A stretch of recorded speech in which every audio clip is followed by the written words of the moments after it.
Hello, everyone. Welcome to Football is Life. We are back with a bang. Yes, here we go. Yes, a little bit of a delayed start. Pat kept us waiting there, so we don't mind that, Pat. It's okay.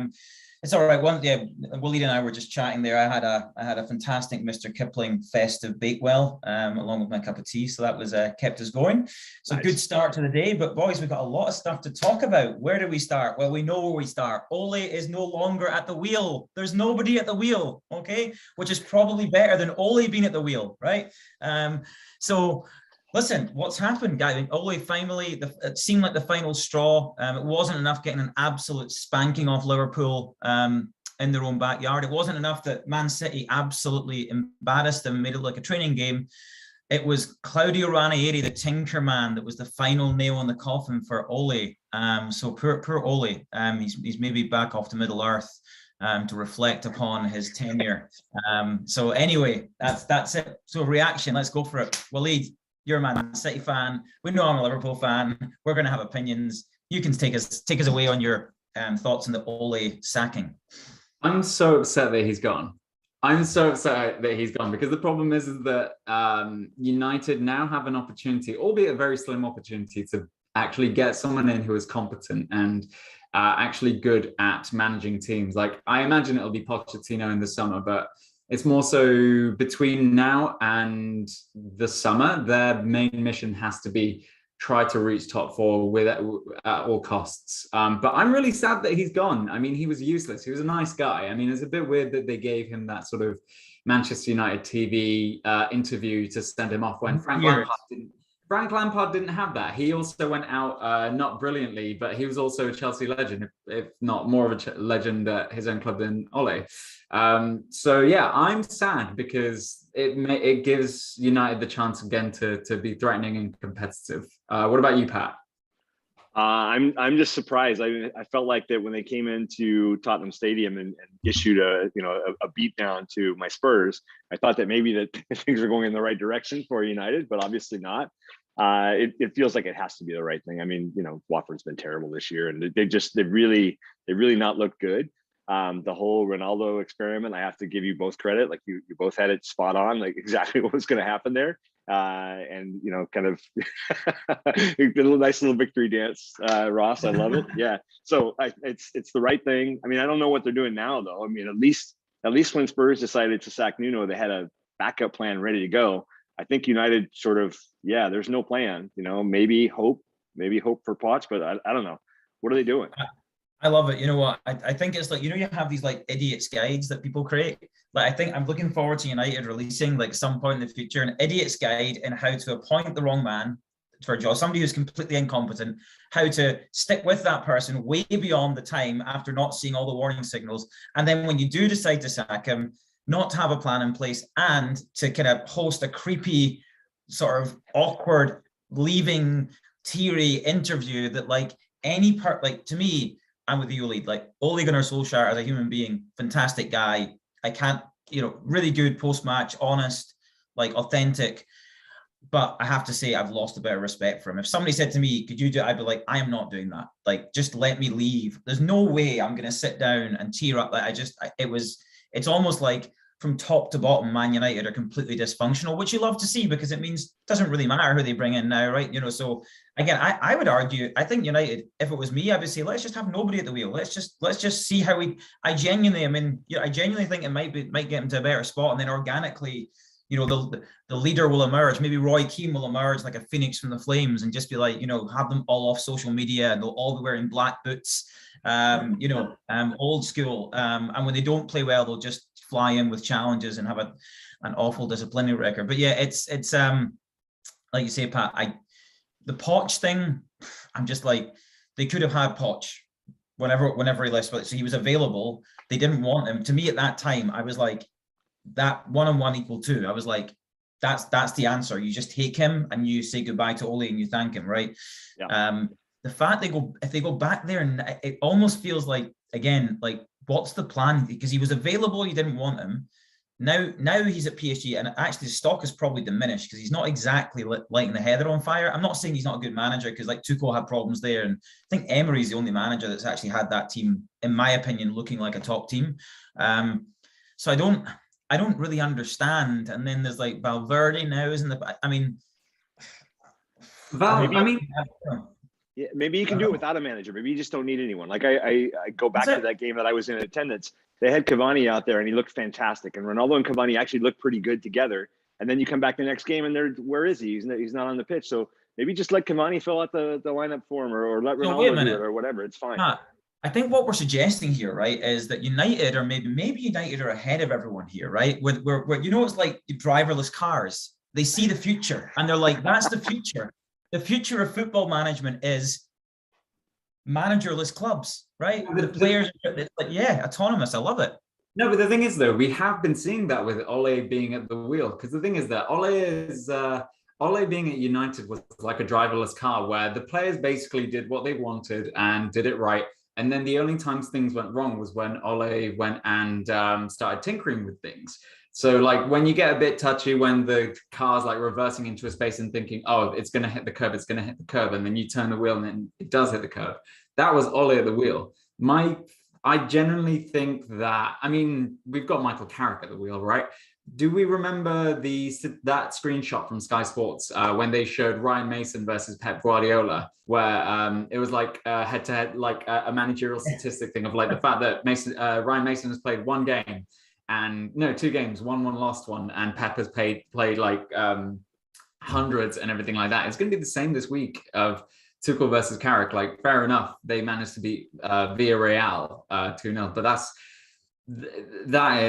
they're going to get spanked this weekend, aren't they? They're going to play ultra defensive, but the problem is that they're playing ultra defensive against a team that can actually play counter-attacking ultra defensive football. And Also, they have Harry Maguire and Wan-Bissaka. So playing defensive when you have guys. I mean, I actually think positive thing. I think Maguire is suspended, so maybe they do have a chance. You never know. Big Slabhead is suspended. So yeah. Listen, mate. Listen. What I would say is, like, this is a situation where it's like, it's almost like when Ole took over, it was like it couldn't get much worse, right?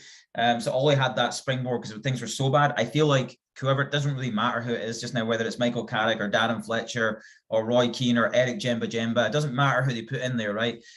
It's going to be better because it's just going to be like, because things clearly got so bad where, like, Ole was saying we have to play Man United football, and the problem with that statement is, Ole, you have no idea how to make that happen, right?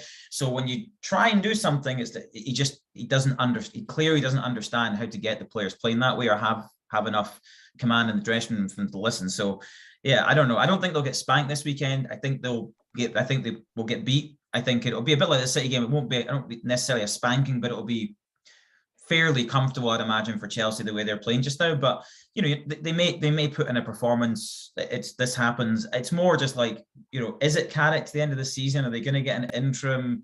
Like, to your point, Pat, it's like, it just seems like, I don't even see the point. It's just like, it's like, just have somebody, like, surely it's not like we haven't seen this coming, right? It's not like, there's been a situation like, like things with Klopp are really good at Liverpool, and then it just whatever, something blows up and it's unexpected, and you kind of go, we have to part ways, right? And you're kind of left in limbo land. This is like, everyone has seen this coming. Like, everyone has been talking about it since Ole almost has been appointed, and they're just like, oh yeah, Conte's now gone to Spurs, and you're going, I'm looking around going, like, Rodgers is the only one, like, probably get him. Like, he's the other one that nobody's talking about, and we're like, maybe, but yeah. Pat, anyway. What would you do? What would you do here if you were the United board? What would you do?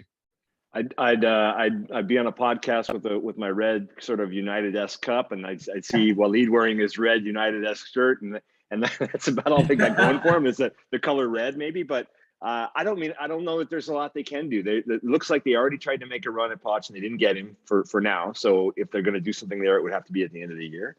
Doesn't look like there's a lot else available. I'm super glad they don't. I mean, Conte's right where I want him to be. Being a Spurs fan, I see a guy over there on the sideline who actually gives a shit. He diving wants... into the crowd, Pat. Do you see it? Diving into the crowd. That's what you want for your manager. A guy. Yeah. Love that. He absolutely cares an awful lot, and you can hear the players saying that.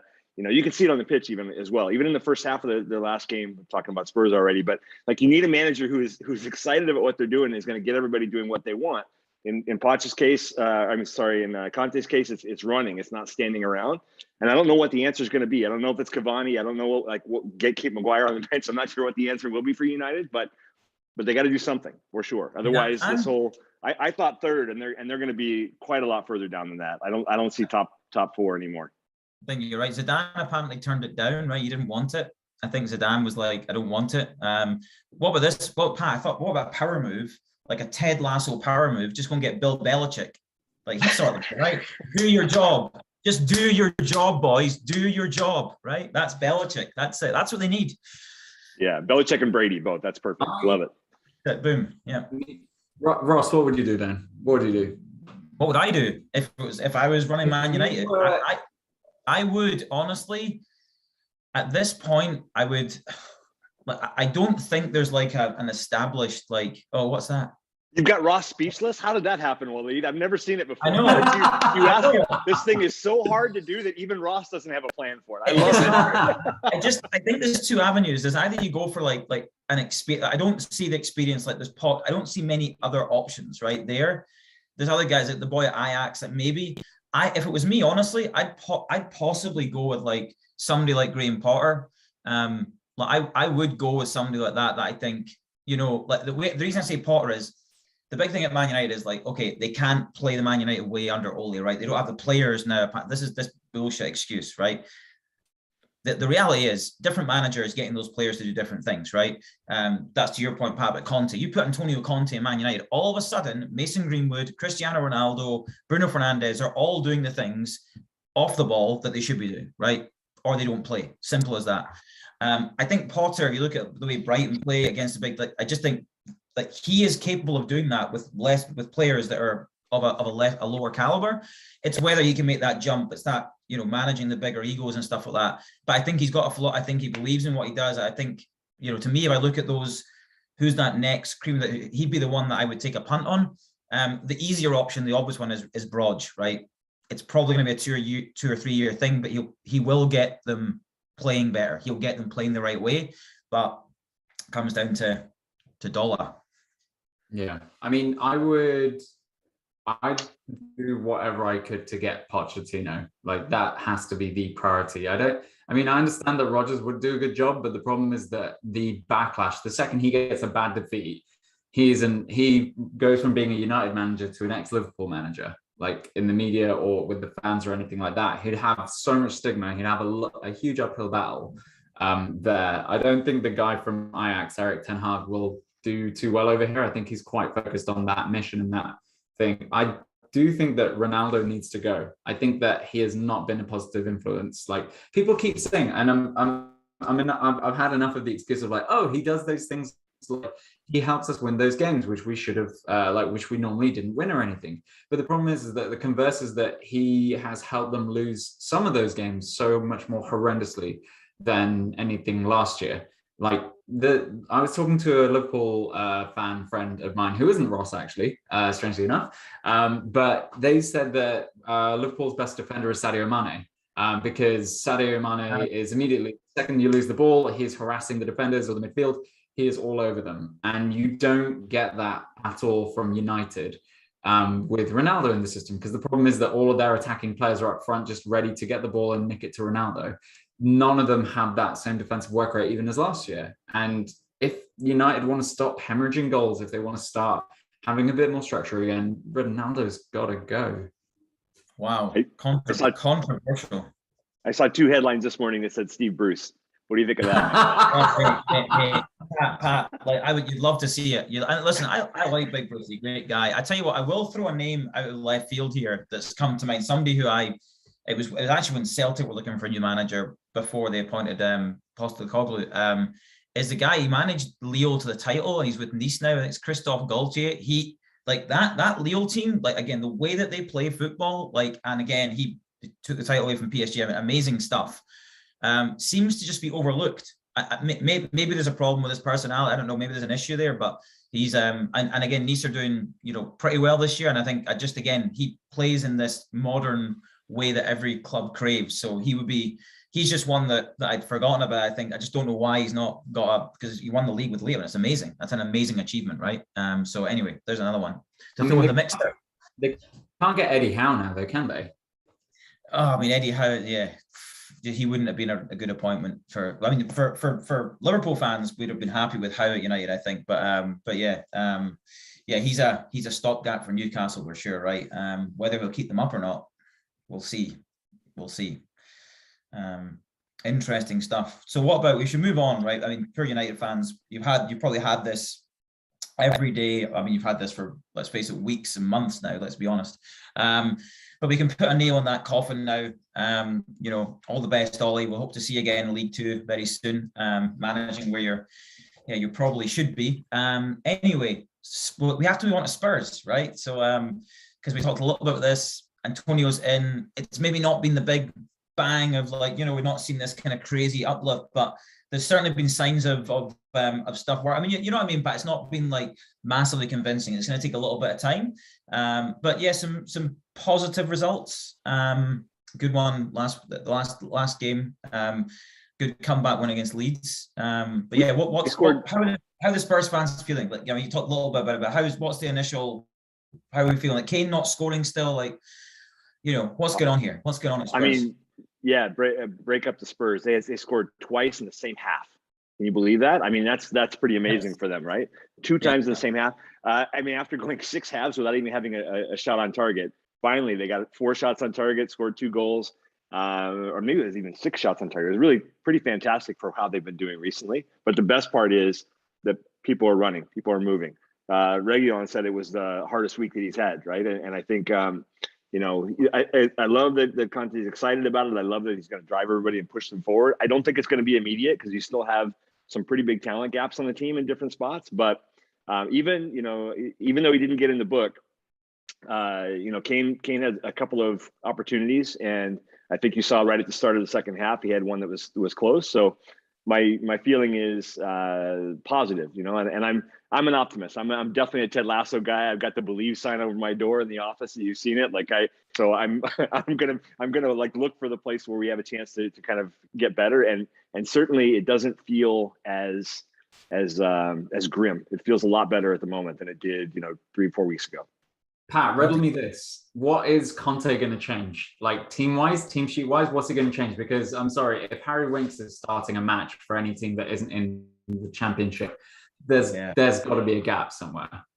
Yeah, no, there is a talent gap, but I think we talked about this a couple of weeks ago. There's just no way that he agreed to take this role without having some sort of assurance that they're going to spend some money. So I think what you're going to see is like not waiting until the summer. I think in January, Vlahovic is coming. I think we'll go get him.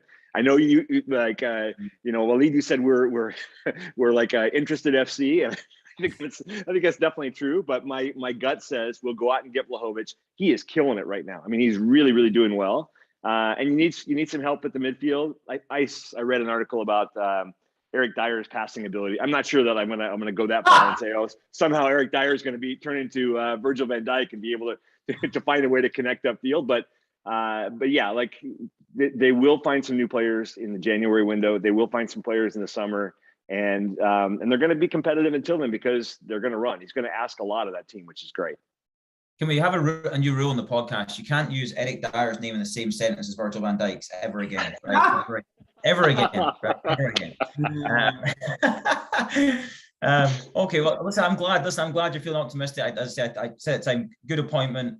I think it's gonna take you need a transfer window 100%. There's no doubt about that. To see that bigger jump, right? There's going to be like you say, they're going to work hard and they're going to put, so I think you're going to get results out of that, but it may not be the prettiest until they get reinforcements. But let's we do also have to talk about I think we'll talk about other managerial movements. So we've got Eddie Howe in straight into Newcastle, COVID straight away, that's it, boom, and then straight away they start, it's 3-3. It's like an Eddie Howe team, right? Scoring goals, conceding goals. And then we had the Norwich situation where they lost Fark, and then Dean Smith has gone from Aston Villa and Stevie G's is in, and then Dean Smith is back again, and Norwich pull out a win against Southampton, which again, very, very, very good result. Not an easy team to beat, and a relegation 4-pointer potentially. Sorry, 6-pointer potentially. But yeah, so what do we make? I mean, where do we start with this? Let's start with, like, you know, Stevie G coming from all the way from Glasgow down to Aston Villa. What's our reaction to that? Dean Smith getting poison chalice. Really? Yeah, I'm sorry, but not a good move. Not a good move. What do we think? Good move, bad move for Stevie G? I don't think that was a good move. I don't think that was a good move. I think that he needed, yeah, fair enough. He won the title with Rangers. That was a good season. But one season doesn't shoot you up immediately to the Premier League to then, I mean, at Villa, of all the clubs, like, they are incredibly volatile when it comes to their managers. And I don't think that someone like Steven Gerrard needs that type of volatility around them, in the sense that he's going to need time. He's one of those, like, managers who doesn't come in and hit the ground running immediately. It's more of a, like, I mean, yeah, fair enough, they won 2-0, but with all due respect, it's, you know, they should have won that. That's fine. Villa are going to throw him out in good time, because Dean Smith should not have gone. Dean Smith was coping with transitioning from one team, which was a Jack Grealish team, to a not Jack Grealish team. That takes a lot of doing. And I mean, they're going to have some patience with Gerrard, but I don't see this ending well for him necessarily. Okay, Pat, any thoughts? Yeah, I think I'm kind of with Waleed on this. I mean, I haven't spent a ton of time watching. I mean, I think they had some, you know, some moves in the off season, but I just don't, like, I think that it's a tough spot there. I don't know whether to blame the manager, because I think they've got a talent gap. And do I think it's like going to be a big move to bring Gerrard in there? I'm not sure that it will. So kind of with you on this, Waleed. I think that maybe long term not going to work out. Really? Well, I think you're both wrong, surprisingly. The Liverpool fan thinks that Steven Gerrard legend is. No.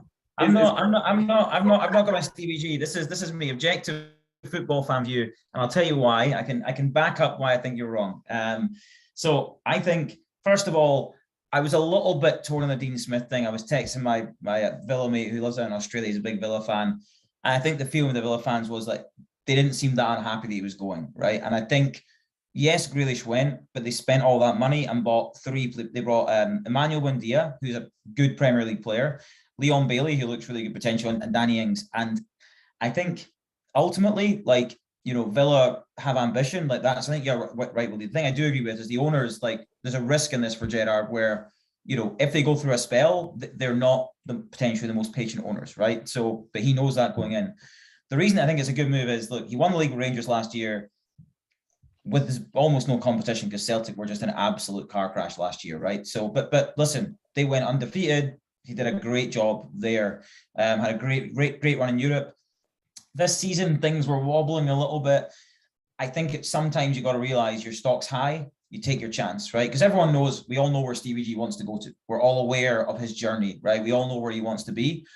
And when I look at the Premier League and I look at, like, you know, you look at these other managers coming into these other clubs, outside of the big six teams, who's got a better squad than Aston Villa currently?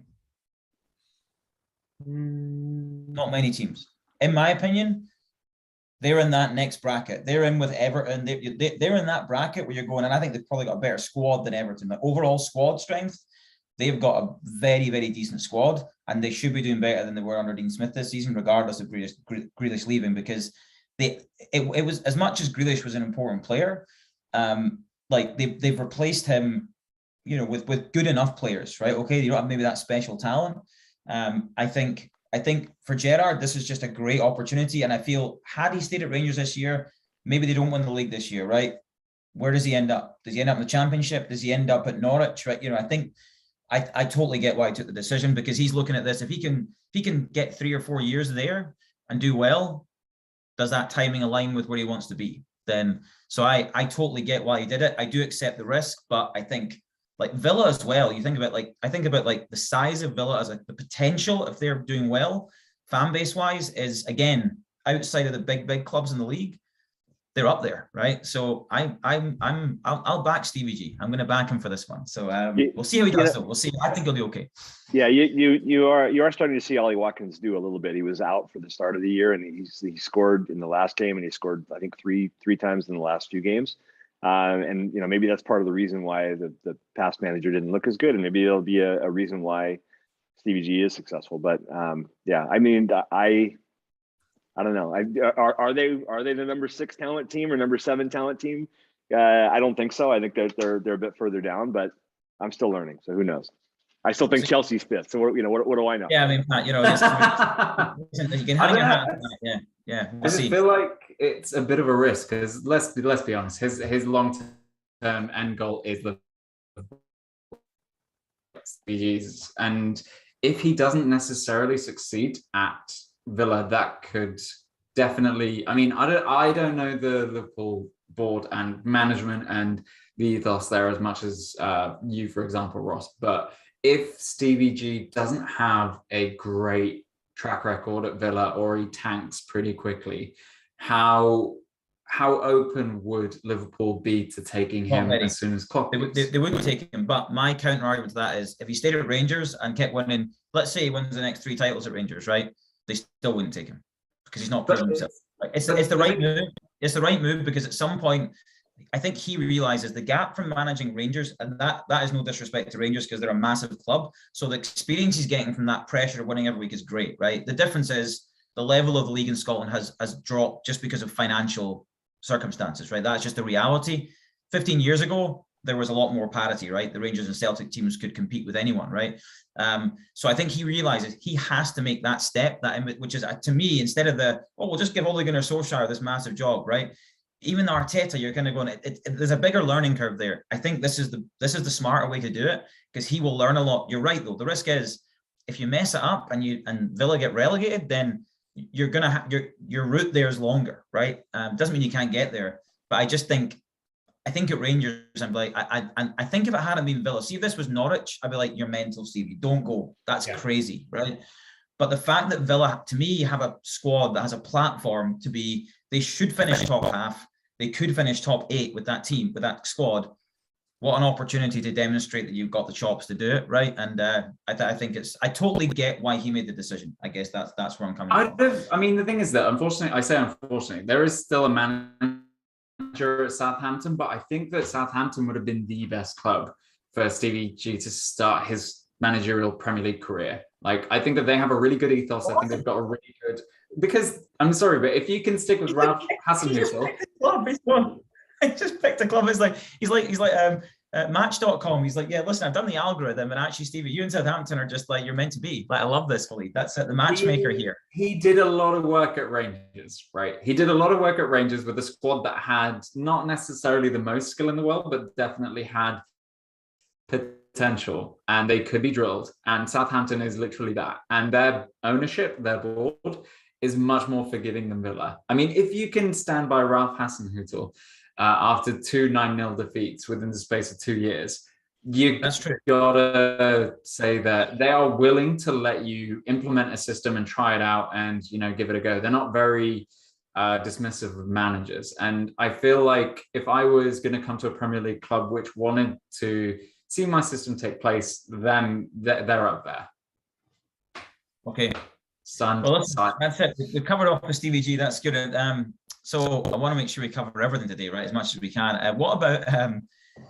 I wanted to cover off a couple of managers. I think they've maybe gone I think they are getting praised now, but look at Patrick Vieira, the job that Vieira's doing at Crystal Palace.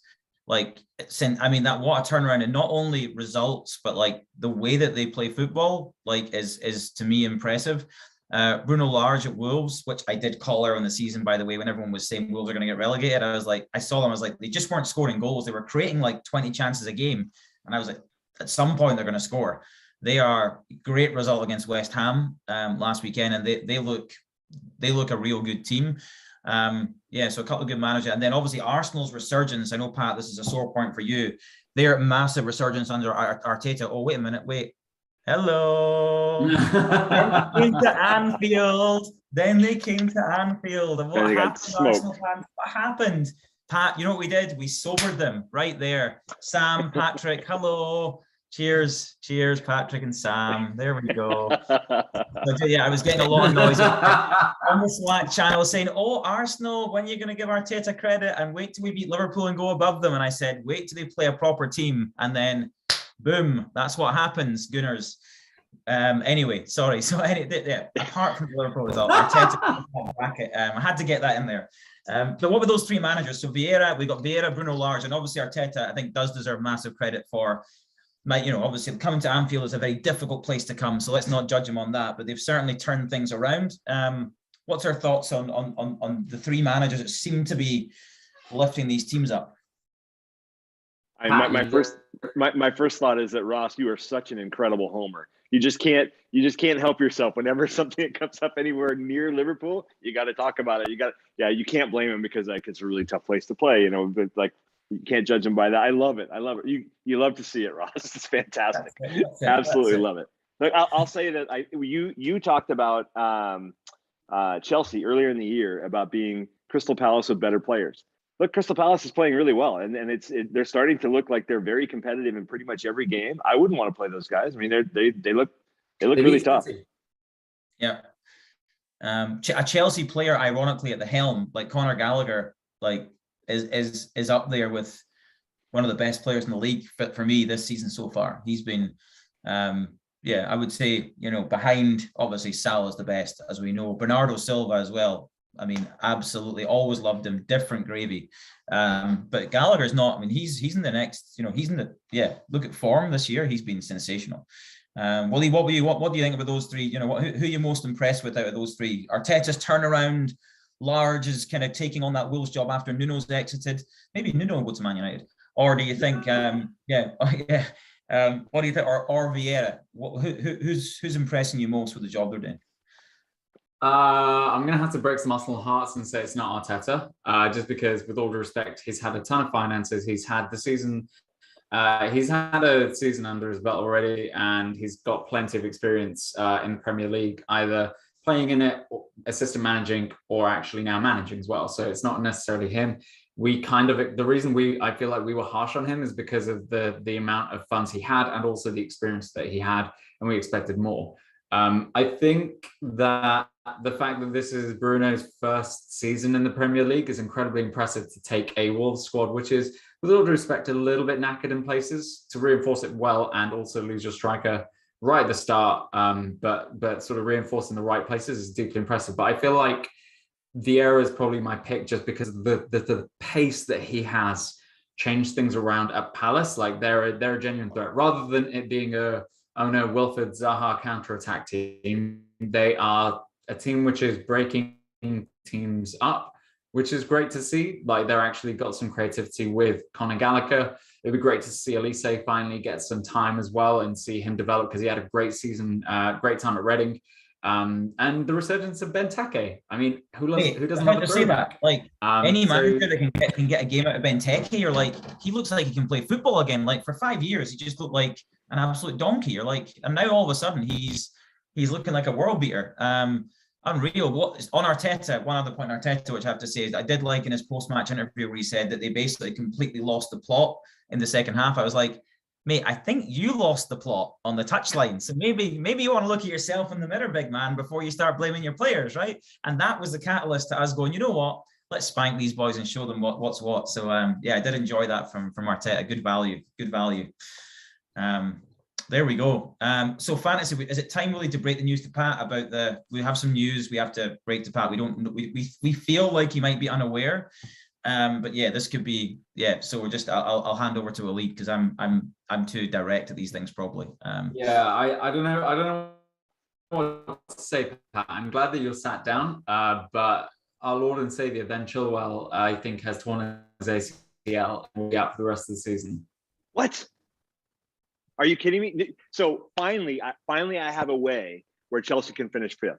There it is. I needed something that was going to make me correct. And this is the turning point, because that guy has been on fire, incredible. What am I going to do with my fantasy team now? He's good for like 9 or 10 points every single game. What am I going to do? Do you know what I love now? I love Pat's basically calling Chelsea a one-man team now, which I love to see. And the other good news, Pat, the other good news is that might play into your Chelsea finishing fifth is I think Lukaku's back soon, so they should just tank a bit more when he comes back, right? Because we know how overrated Lukaku is, right? So fantasy football, folks.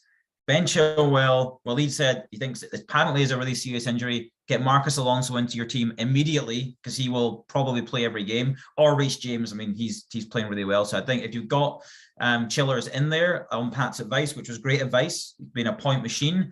You need to get him out now. You need to get him out. Yeah, there we go.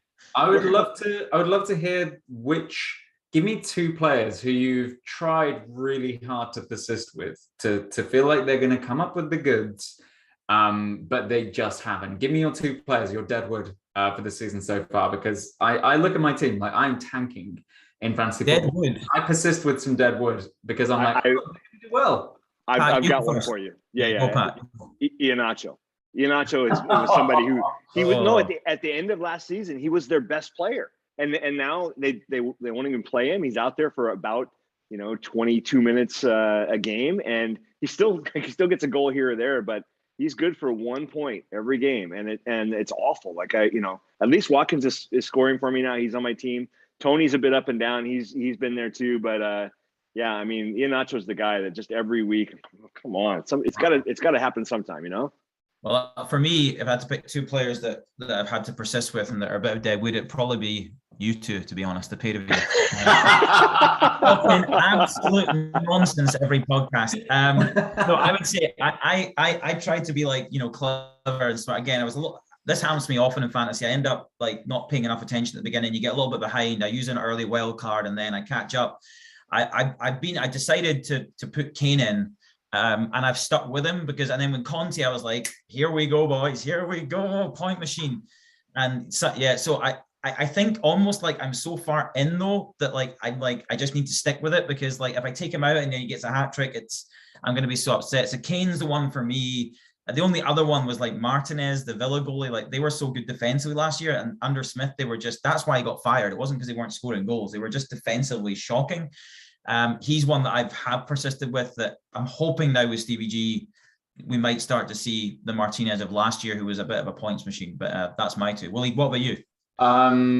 It's really frustrating because I really love this player when he played at Leverkusen, but Kai Havertz he's been such a non-player for me this year. Like I really persisted because I was thinking, oh, Lukaku's out, Werner's out.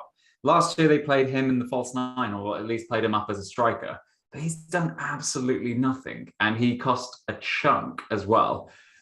So that was deeply frustrating. And then for a bit of time, I mean, he's finally coming good.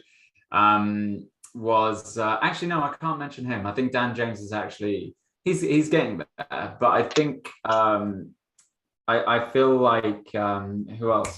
It was a Spurs player. It was a Spurs player that I thought would do the job. You can pick anyone bar Son, any Spurs player bar Son, and you're probably right. So that's the thing. I was thinking, oh, Lucas Moura is going to bag me some points. Absolutely not. No, Martin Odegaard, he's even worse. He's even more culpable for this. I thought, he's coming with a huge price tag, and he's incredibly creative. He had a really good loan season. Nothing. Yeah. Wow. The reason that you love those guys who are listed as defenders who'll get up the pitch and get involved in the play and kind of, especially if their team is good at shutting other teams down, like a Chilwell, like Chelsea has all kinds of clean sheets and he's up there trying to score the goals, and so it's fantastic.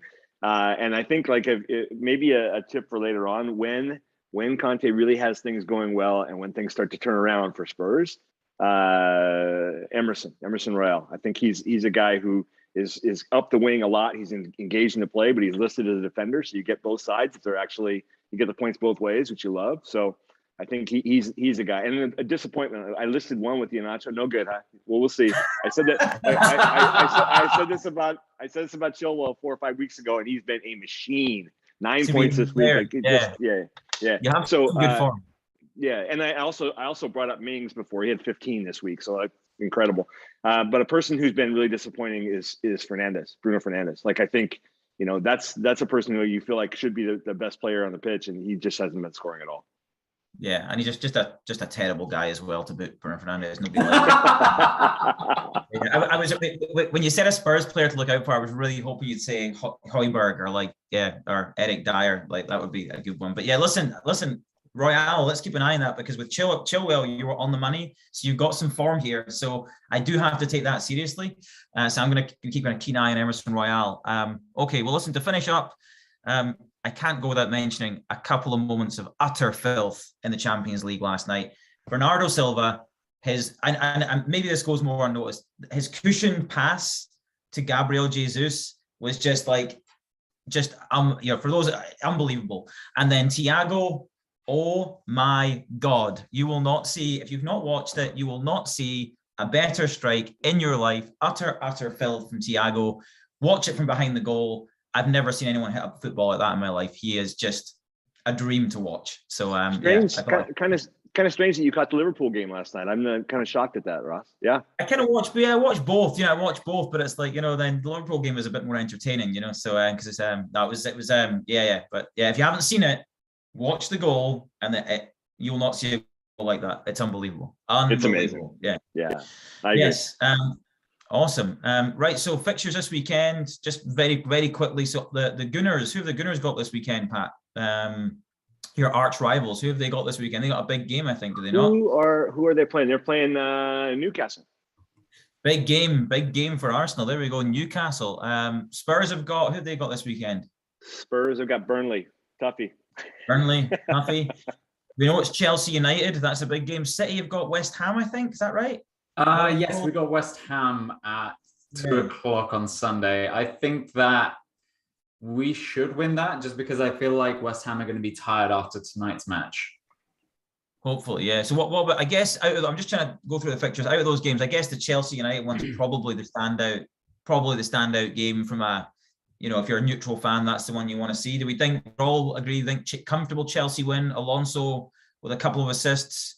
What do we think? Or do we think, does anyone fancy United to maybe do something? Or a bit of a shock, Fernandes, Ronaldo? No. Sancho, no, to step up and do something? No Chilwell. Maybe United's got a shot. We'll see, but no, I don't think so. I think Chelsea got this game. And City in West Ham, we were talking about how great they were 3 weeks ago, and thought they were going to be in the top four, and they're hitting a little rough patch here. So going to be interesting. I think City's going to take that one. Yeah, I think injuries. I think we're going to take that one, just because, like we also said, the Europa League is what's going to make or break West Ham season, and also it's almost Christmas, and that's when the fixture list really, really hurts. So I can definitely see West Ham dropping down quite a lot further down. Like this December is going to hurt them. I think so. I think they'll be okay. And listen, Pat, I'm going to put it out there now, just to be controversial. Man United to come up with a shock. It's the start of a demise for Chelsea. The start of that drop down to 5th place. It's going to happen. Yeah, I'm telling you, it's going to happen. Wan-Bissaka is going to come up with like 3 assists out of nowhere. Let's see what happens. But I'll tip United for a little bit of an upset against Chelsea. I'm gonna make that call now. It's more like I sense it rather than like I believe it. So, Ross, I'm not doing this to spite you or anything, but I can definitely see there being a 1-1 draw with Southampton at Anfield this weekend. Okay, listen, we've got the best player in the world, sure. Maybe he decides just to take a day off. Listen, mate, Southampton, decent side. I think at home, I'll always back us to win. I think away, these games are, after Champions League, are always tough. We had a easy-ish game last night. We didn't need to win it. Listen, we got guys' minutes and guys' legs, so I'm feeling confident we should have enough to beat them. But yeah, listen, I think it'll be, they are a team that, them and Brighton stylistically against Liverpool, like we find them trickier because they actually they don't just sit in completely. They will press us, and they're a team you have to respect them, right? Because the way that Hasenhüttl plays, hopefully that leaves enough space for us to expose. But yeah, let's see what happens. Nothing's a given in this league, but home at Anfield, just ask Arsenal fans how Southampton fans should feel about that game. Yeah, one more pick for the weekend. I'll tell you that Palace is going to show Villa that they don't have actually the 7th best team. They're going to be they're going to teach them a little lesson. Probably 2-0. Is that a fixture? Is it Palace Villa? Who's I think Palace have got that. I agree with Pat. I'm with Pat on that. I think Palace have got that nailed on. I think that is a real, that's a juicy game. That's one I'm excited. If that's on TV, I'll be watching that. That'll be a juicy one. And then Saturday at 3, you won't be seeing it. Yeah. Well, listen. By the way, Pat, happy Thanksgiving, by the way, my friend. I know it's a big day. NFL Thank you so game. much. I think it's the Dallas Cowboys are playing the kind of main game tonight. So it's so big. Hopefully you have time to enjoy some traditional food, watch the football, the American football. Happy Thanksgiving, and all good. Always you a so pleasure, much. boy. You're welcome. Right. Well, listen, folks, thank you for tuning in as always. Feel free to comment, express your opinions. Patrick and Sam. Anyway, yeah, have a good, anyone that is enjoying Thanksgiving, have a good Thanksgiving, and we will catch up soon. Cheers. See you in a bit. See ya.